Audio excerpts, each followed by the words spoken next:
Hello, everyone, and welcome to Reality. My name is William, and I'm here with Lev. How are you doing, Lev? I'm good. Hey, everyone. Today, we're going to continue with our conversation about UFOs. In part one, we just generally introduced the topic and started talking about the recent Pentagon video releases. After that podcast was released, someone contacted me and told me about some debunking videos by Mick West. So we are aware of those, and we've watched those now, and we plan to discuss them possibly in part 3 or another future part of this series. But today we want to focus on the witnesses, specifically the witnesses to the Nimitz UFO incident involving the pilots David Fravor and Alex Dietrich and Chad Underwood. If you're not familiar with that story, you can watch a interview that Joe Rogan did of Commander David Fravor, and he goes into all the details of the tic-tac-like object that he witnessed over the ocean off of the coast of San Diego. And he gives his story of, how he saw it moving erratically over the ocean in this like zigzag pattern or cross pattern. And then when he flew down to approach it, it mimicked or mirrored his movements and then took off and just disappeared. Then his wingman was Alex Dietrich, a female pilot, and she corroborates some of his story, but some of her story is a little different because she didn't see the object until after David Fravor noticed it. And then an hour after their flight, Chad Underwood was sent out to look at the object, and he actually got the video of it that Pentagon released. He took infrared imagery of the object, and he actually coined the term tic-tac. So he kind of named the object. So we're going to talk about that. Do you have any initial thoughts about these witnesses, Lev? Mostly that there's a difficulty here, especially with video stuff that they've used in reference because, camera tricks are a thing, not that they were deliberate tricks, but illusions that usually cinematographers take advantage of, but things that could happen accidentally and then can make things appear like UFOs or as in strangely moving objects that seem to defy the laws of physics.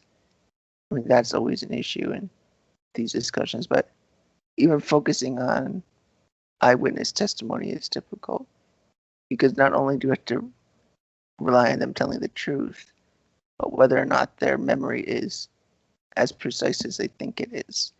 People can often have a sense of an illusion about their own memories because there's so much detail, and it takes a lot of attention and self-awareness to know when you don't accurately remember something, reporting that too. So even the testimony we receive, even if they're totally honest and mostly credible, it's hard to say exactly what their interpretation is, other than you hope that it's accurate. And there could be many interpretations. Even when you recall a memory, people will often add their explanations to it. It's not a sheer description, which is also another difficulty in analyzing the veracity of their claims. And being objective about something like that is very difficult because we can't just go into their memory and just determine our own analysis from their memories.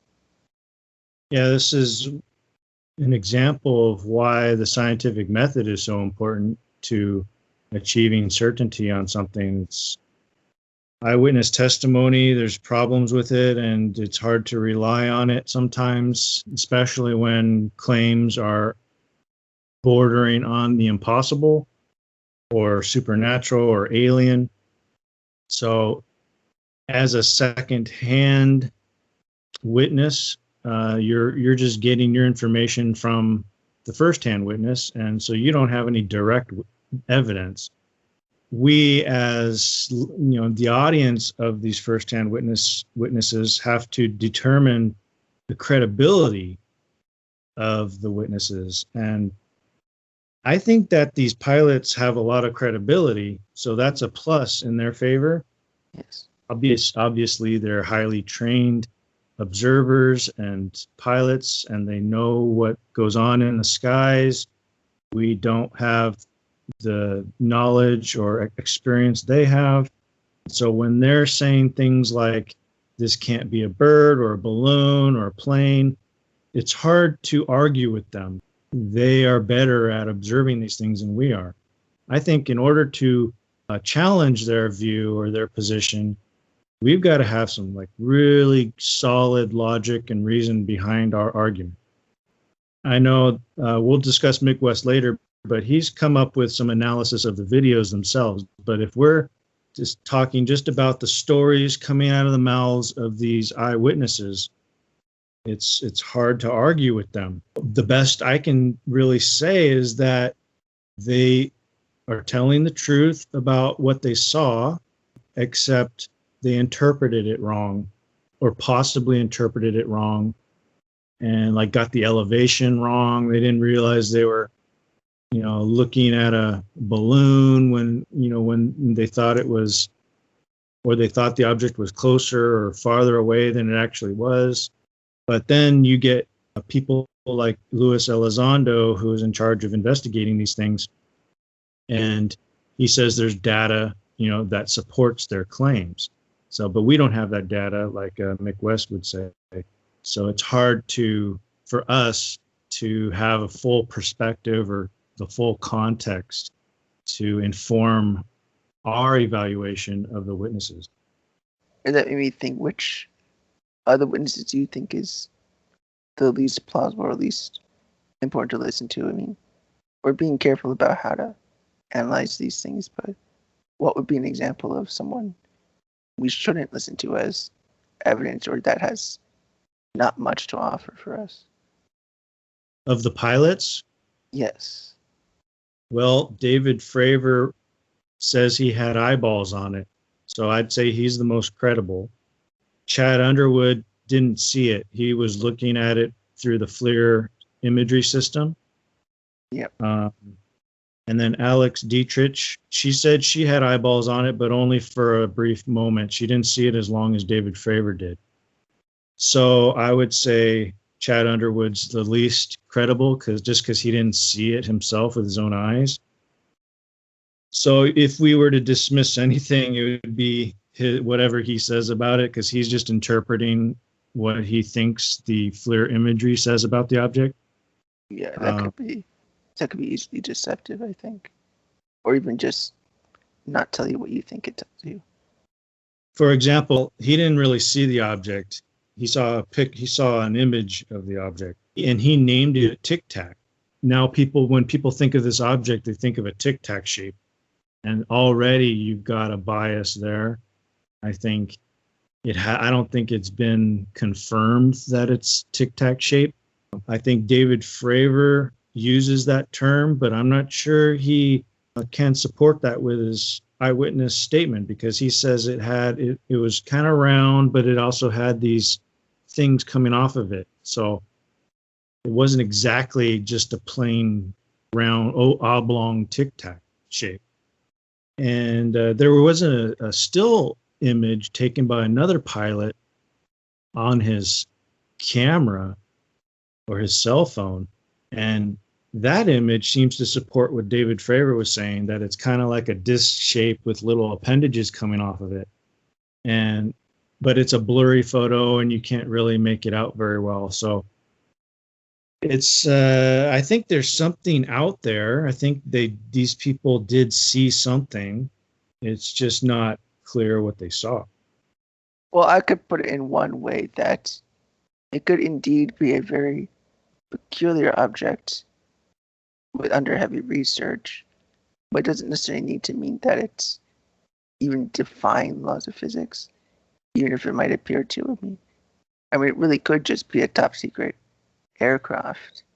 I don't see why we even need to interpret it as like these are otherworldly things, because we could even demonstrate that, it's not moving at light speed, or it's not suddenly moving, it's not dipping down instantaneously.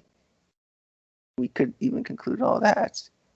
But it won't disprove, of course, that it's a very strange object, that it's hard to explain what it is, and that many things might be related to things we know that are real, but it's beyond the capacities of most things that we know. It's not like it's a drone exactly. And it could be, but it seems to be a bit more complex than that. But we don't need to get into like, oh, it's this extreme alien thing or even otherworldly objects. It still could be just simply a investigate or an aircraft under investigation. I don't think it would be impossible that the Chinese government would be researching things and you could see it on the West Coast. And I don't think that would be impossible, for example. Yeah, I tend to agree with that. And when we talk about Mick West's videos, he has some compelling evidence that it's probably a plane. One of the claims is that they have radar data to support the idea that it moves erratically and like does these crazy velocity changes and angle changes and comes from like 60,000 feet in the air and goes down to the sea level within a few seconds. Yeah. Well, when I read this interview in New York Magazine, they interviewed Chad Underwood, and he was talking about ghost tracks. These are false readings on radar. If there's a problem with the radar system, or they're trying to detect an object with it, like on the limits of their periphery, it has trouble tracking the object. And so you get these ghost tracks where it appears to be moving in ways where that it's not actually moving. And I experience a similar thing using a GPS unit when I go hiking. If a GPS unit receives signals from satellites in outer space to pinpoint your location on Earth, and then you create a track by plotting points as you move along on the ground. And if you are hiking in a canyon, it's very hard to get a strong signal from, the number of satellites you need to pinpoint your location in that canyon. And you basically get ghost track points where you're hiking at a certain elevation. Maybe you're hiking at 5,000 feet, and then suddenly the next point jumps to 5,500 feet. Well, you didn't climb 500 feet in a few seconds, so it's clearly wrong. And I think something like that might be happening with radar. So that could be a potential explanation for why it appeared that these objects were acting erratically on the radar. But then when they encountered them in real life, David Fravor didn't exactly experience that sort of thing. He said it disappeared like quickly, but he didn't say he witnessed it jumping like elevation real quick, like thousands of feet all over the place. I would be careful trying to dismiss a claim based on something malfunctioning or not behaving as appropriate. Like you're saying, the GPS is not supposed to do that and radar is not supposed to do that. Of course, it's a possibility that those things happen, but we need some reason to say that, well, why is it that in this case this thing that usually functions correctly is not? It's not like we'd say, oh, it's not plugged in this time, or that it's old. I'm sure they maintain it very well and have high training in terms of making sure it doesn't malfunction or even recognizing when there's issues. So I think we need to come up with a theory also that why would the radar be not functioning correctly? It doesn't seem like anything happened out of the ordinary that would lead, like, it's not like they're going to or maybe there are regions in the West Coast that have maybe anomalies when it comes to like radar. I wouldn't know, but I think we have to figure out reasons why that could happen anyway. Yeah, we would need, some radar expert to tell us these things. One of the guy, I think the radar operator was named Kevin Day, and I think he gave an interview, or they've described his story in some place. He said that actually restarted the radar system because at first they thought it was an anomaly. And but then when they restarted it, they said they were seeing the same things. So without the radar data and someone who knows how to interpret it, we're kind of at a loss. I wouldn't know how to interpret it. So Right. kind of at a loss to understand the radar data.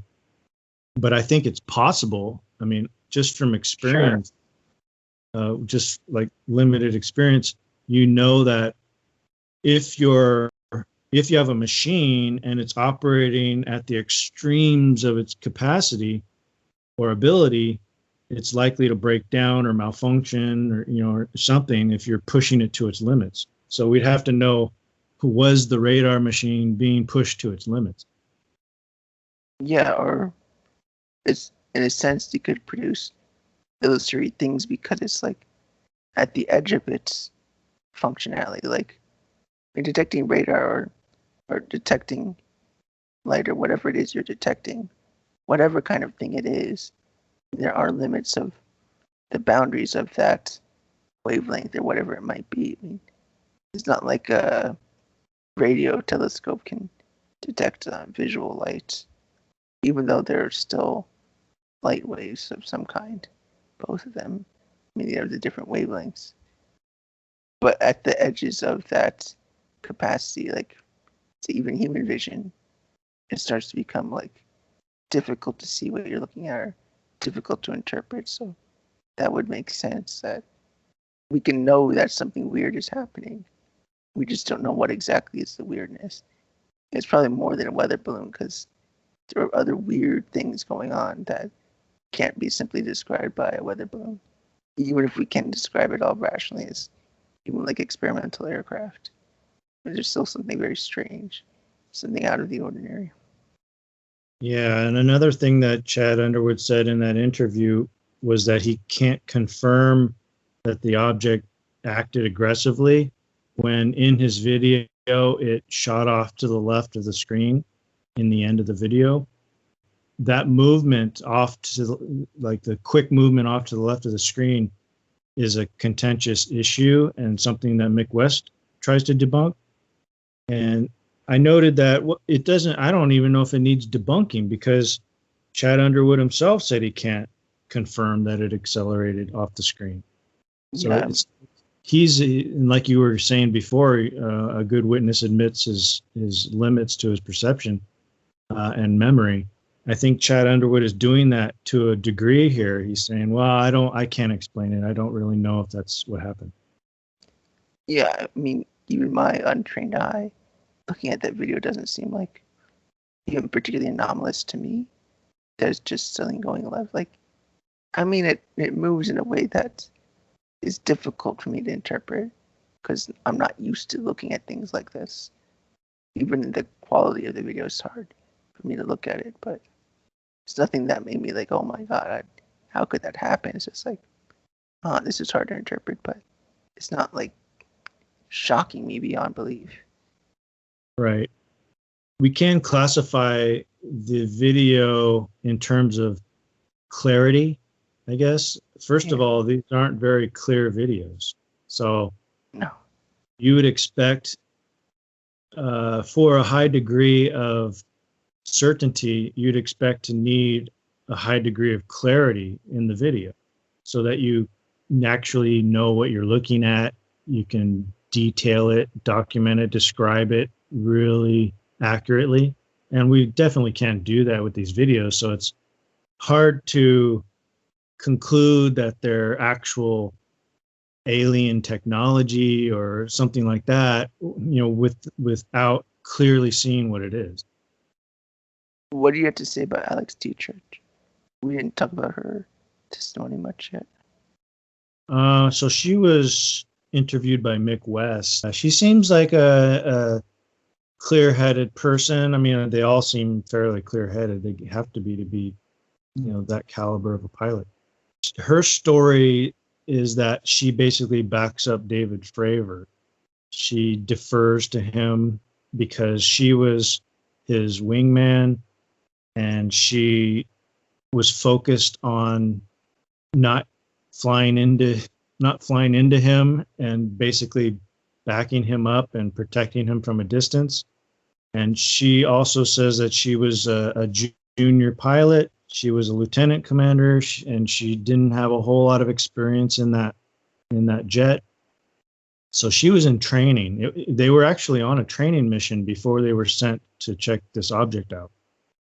And so she is very deferential, and I'm not sure that she has much to offer.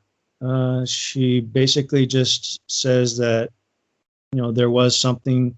She says David Fravor pointed it out to her after he was circling around it or something.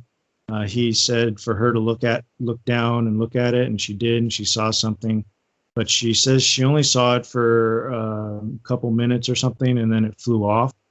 So, what year was this again? This was a 2004 Nimitz incident. 2004. Yeah.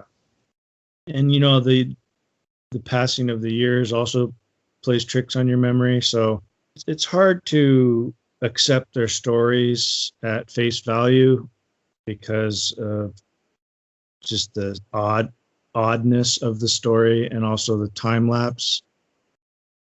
I guess there's also a component where they might be interested in, writing a book on this or something. You don't really know their motivations or talking about it. I just tend to trust them when they say they just want to tell their story because it's strange and they want to know what happened. I want your thoughts on something. Do you think that there could be a social component here, like almost like a subconscious influence of others, that the two pilots talking to each other can almost influence the way they remember things in a way that they want to support each other, that there was this very strange, peculiar thing? And I mean, it would seem that as somebody, like if you witness something, most people would want some social support, that they really did see what they see. And it might be like a reinforcing feedback loop in a way of when they tell their stories together, it's like reaffirming that, re-emphasizing the peculiarity rather than maybe skepticism you might have on your own.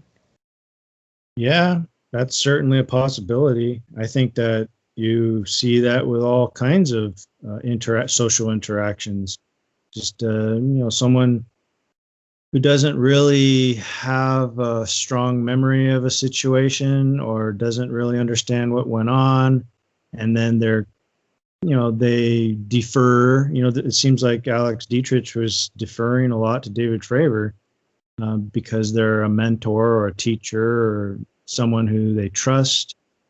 You'd have to start thinking negatively about the superior or dominant person in the relationship in order to challenge them, and then you're worried if you're a little second-handed, I guess is not the greatest word, but if you're subordinate then or submissive, then you would want to maintain that relationship.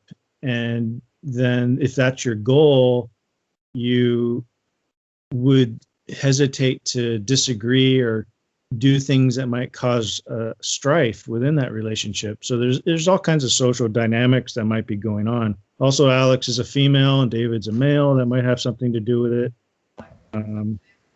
But those are just speculations. I don't really know. I don't know these people, so I'm just guessing about generally factors that might go into why someone might support someone else's story. Mm-hmm.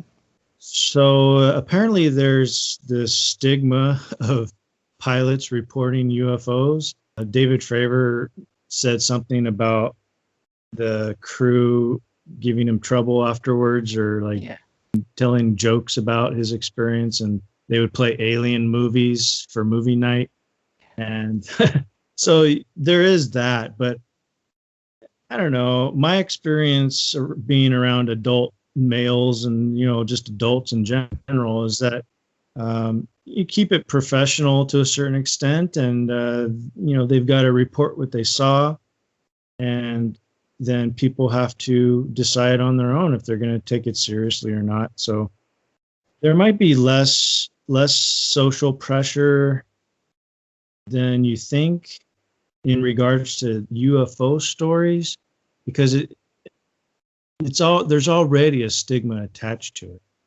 So Right. it's like no one's expecting you to agree with David Fravor over UFOs, like it's not like in battle or something where a unit sticks together because you got to do what you have to do to survive in battle, and then nobody wants to talk about how they accidentally killed someone, or they make up stories to excuse certain behaviors because war is war. It's brutal. Mhm. So I guess it depends on how much pressure there is, and then also what the emergency of the situation, or like the circumstances of the situation. And I don't know. I don't see a whole lot of pressure to agree with someone who said he saw a UFO. I mean, as far as wanting to believe it's superior, I think, I mean, the difficulty of that kind of dynamic here in this context is that when you witness something that is hard to explain, I think it is common to want to reaffirm it as valid rather than avoiding the truth of it. I mean, you can go either way, of course. You could deny what you saw and try to fit in, or you could try to find the one person that can almost reaffirm what you're saying to make yourself feel more confident. And it's difficult to say what would happen in any situation. It depends on the person's self-esteem. I guess I think people well, actually, I don't know how to speculate about that, but it really could go either way depending on what they think and the way they think. Probably related to self-esteem. They probably have a lot of self-esteem when it comes True. to identifying planes or like military targets, or if they're in a situation that they've trained for and they know exactly what's going on, then that they're going to have a high self-esteem about their abilities to do all that. But when they encounter something they don't understand, like this weird UFO, I don't know, maybe self-esteem takes a turn, and they don't know what's going on, so they don't have much self-esteem about it. They're not confident. But then it's hard for them to let go of the idea that it was a UFO because that was their initial assessment. Yeah, I mean, that's a possibility too. So, I mean, there's a real social dynamic going on, I think. Or even just to find explanations for your own beliefs. Sometimes it helps to have that social support and have somebody agree with you, and that makes you feel better about the situation. And it might be valid in this case. I mean, even Mick West says he hasn't actually identified these objects. Mm-hmm. He has theories, but he admitted to one of the people he interviewed, I think it may have been Alex Dietrich or maybe PJ Hughes, that he doesn't know. He doesn't exactly know what they are. It's not like the Chilean video. The Chilean Navy had a video and they couldn't identify the object that they saw. And then people on the internet figured it out and they actually identified the plane that it was, and with the tail number and everything. So that was kind of like an example of debunking an actual UFO video because they figured out what it was exactly. But Mick West hasn't done that in these cases. He just has theories. So it could be in David Fravor's case that he's valid in maintaining that, it's possibly anything. It's a UFO. It's because no one has actually identified it. And so it makes sense for others who were in the air that day, the other pilots, to back up his story because they don't know what it is. Mm-hmm. I think there's a lot to say about these witnesses. And when we covered the social dynamics, we've covered even just the technology itself. I think we covered a lot to think about. I think in the future, I'd want to talk about some other UFO related things, like, well, more about stories. Like this one guy, Bob Lazar, claims to have gone into a UFO under investigation at some U.S. military base. And there's so much bizarre things to talk about. Yeah, I definitely want to talk about Bob Lazar if we can. And I think we'll also cover the Mick West videos and his theories. So I look forward to a few more parts of this series. Yeah, me too. Goodbye, everyone.